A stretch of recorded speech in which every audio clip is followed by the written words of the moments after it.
حضرت ذوالنون المصری ایک دفعہ دریا میں شکار کر رہے تھے اور ساتھ آپ کی چھوٹی بیٹی بھی تھی۔ جب دریا میں جال پھینکا تو ایک مچھلی جال میں آئی۔ بچی نے اس مچھلی کو پکڑنے کا ارادہ کیا تو دیکھا کہ وہ مچھلی اپنے دونوں ہونٹ ہلا رہی ہے، تو بچی نے اسے دریا میں پھینک دیا۔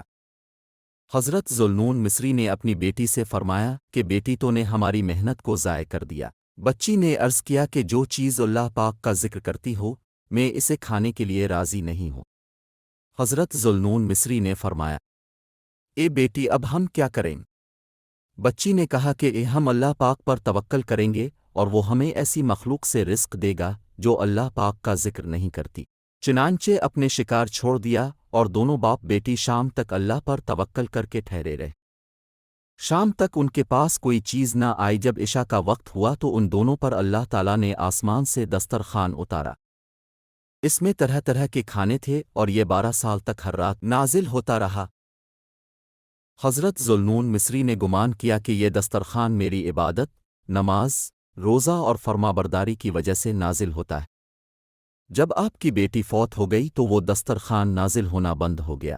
تب آپ کو معلوم ہوا کہ دسترخوان تو بیٹی کی وجہ سے اترتا تھا نہ کہ میری وجہ سے۔